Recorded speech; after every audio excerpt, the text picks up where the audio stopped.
부모님과 같이 살거나 아이가 있는 집이라면 절대 하면 안 됩니다. 바닥은 한번 깔면 보통 10년, 길게는 20년을 사용합니다.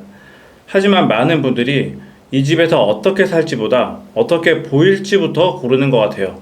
제가 생각하는 최고의 바닥은 I'm about to go level up. I cannot settle for nothing. I never been regular. Always knew I could do better. I finally made it this far and I'm not looking back. Ready to see all the time that I put in. Now me and the money are way too attached. Still repping 919. The city is mine and I put it all on the map. Coming for what I deserve. I put in the work. Now I'm about to level up.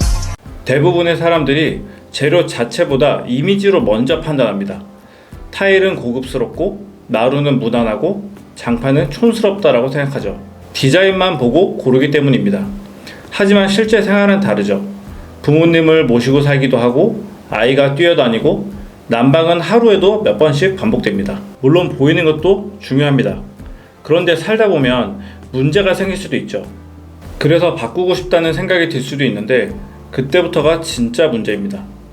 철거비, 시공비, 기본 수백만 원부터 시작하죠.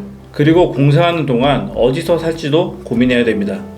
이런 생활 환경을 예측하지 않으면 바닥은 결국 왜 이걸 했지라는 후회로 이어지기 쉽습니다. 이제부터 바닥재에 대해서 다뤄볼 건데요. 마루는 신축 아파트 기준으로 가장 많이 쓰이는 바닥재입니다. 그 이유는 분명합니다. 타일만큼 차갑지도 않고 시공과 비용의 균형이 너무 좋기 때문입니다. 하지만 마루에는 항상 따라붙는 조건이 있습니다. 난방, 수축 팽창, 습기, 이 세 가지를 빼고 마루를 이야기하면 절반만 보는 겁니다. 마루의 시공 방식은 크게 두 가지인데요. 비접착식 마루는 바닥에 본드를 쓰지 않고 마루끼리 끼워서 맞춥니다. 그러다 보니 약간 떠 있는 상태죠. 그래서 이 시공을 할 때는 몇 가지 체크를 해야 됩니다. 비접착식은 하부와 바닥재 사이를 잡아줄 게 전혀 없습니다. 그래서 바닥에 울퉁불퉁한 곳이 있는지 꼭 확인해야 됩니다. 바닥과 완전히 밀착된 구조가 아니다 보니까 시공할 때도 약간의 틈을 주는데 이것은 바닥 난방을 사용할 때 어느 정도 수축 팽창을 고려한 것입니다. 접착식 마루는 바닥에 본드로 직접 붙이는 방식입니다. 그래서 바닥재가 바닥에 잘 붙을 수 있는 환경인지가 가장 중요합니다.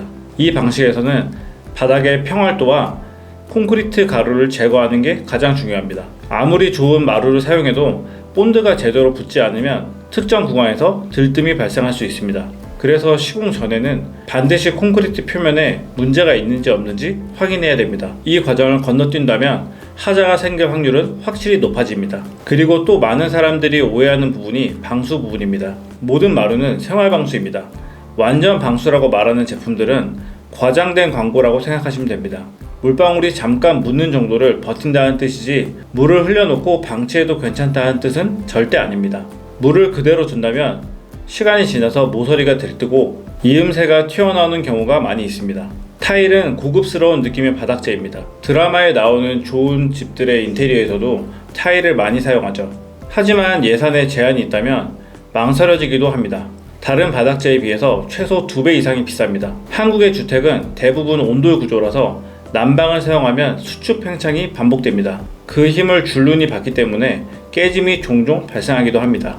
하자를 최소화하기 위해서는 시공 전에 몇 가지 체크를 해야 되는데요. 디커플링 매트를 사용해서 시공을 하는지, 시공자가 경험이 많은지 이것들을 확인하지 않으면 몇 년 후에 갈라짐 현상이 일어날 수 있습니다. 그리고 타일은 문제가 생기면 부분 보수가 가장 어려운 바닥재이고 비용 또한 무시할 수 없습니다. 장판은 흔히 저렴한 자재로 생각되지만 사실 그렇지만은 않습니다. 사람들이 괜찮다라고 말하는 장판은 두께가 5mm 이상인 제품이나 친환경 인증을 받은 제품들이 많습니다.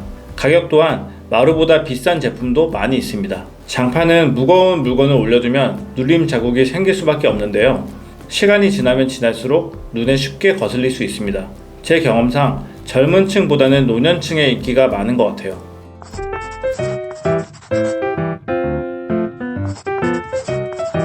아이와 노인이 있는 집에는 유광 타일은 추천하지 않습니다.